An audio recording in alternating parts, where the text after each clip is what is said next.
Bonjour à tous et bienvenue à cette présentation. Aujourd'hui, moi c'est Miranda et ma collègue Mrabti Shaima, deux étudiants du département d'informatique de Galma. Alors on veut présenter un modèle concernant la restauration d'anciennes images, plus précisément la restauration faciale.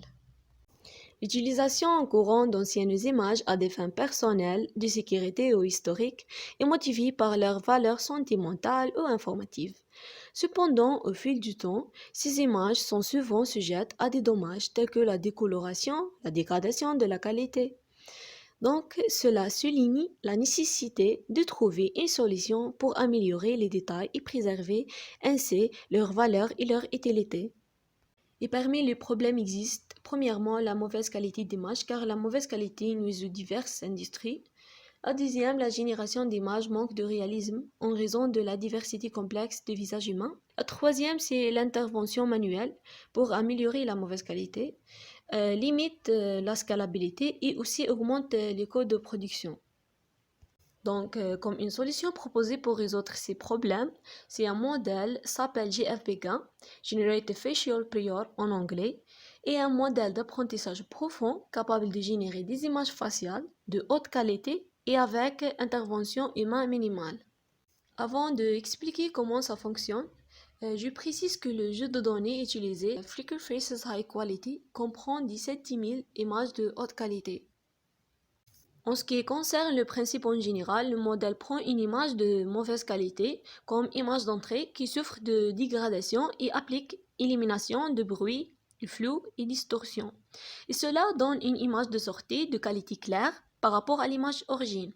Comme vous pouvez le voir ici, dans le diapo, l'image est claire de flou. Technologie utilisée. Ce modèle se compose d'un module de suppression de la dégradation UNET et d'un GAN pré-entraîné pour les visages autant que référence faciale.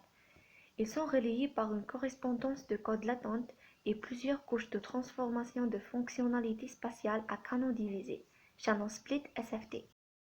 La structure UNET permet d'augmenter le champ réceptif pour une élimination efficace des flous importants. Et pour le GAN est utilisé comme référence faciale car il fournit des détails faciaux diversifiés et riches. Concernant le mappage de code latente et pour contrôler les différentes caractéristiques des visages telles que la forme et la couleur, et le Channel Split SFT pour l'amélioration de clarité et la qualité globale de l'image. Voici quelques résultats après l'utilisation de JFP-GAN. Nous observons l'élimination totale des dégradations pour le visage avec une très bonne qualité globale de l'image. Voyons pour les deux premières images. L'élimination de flou et de bruit qui était présent dans les images initiales a permis de rendre les détails clairs que possible. Et pour l'image de petit garçon, on remarque une amélioration même dans la qualité de background de l'image. Paysage concurrentiel. Ce modèle est très concurrent par rapport à les autres dans la restauration des visages grâce à sa technologie et sa précision. Ces images montrent les résultats des différents tests avec plusieurs modèles et nous voyons la bonne efficacité de GFP-GAN. Cible de marché. On peut utiliser le GFP-GAN dans des divers domaines, tels que les archives historiques, puisqu'on a besoin des anciennes images de très bonne qualité, les photographes et les studios pour la meilleure expérience, les publicités et le marketing, par exemple les campagnes de nostalgie pour revivre les moments de passé. Enfin, nous vous remercions beaucoup de votre attention.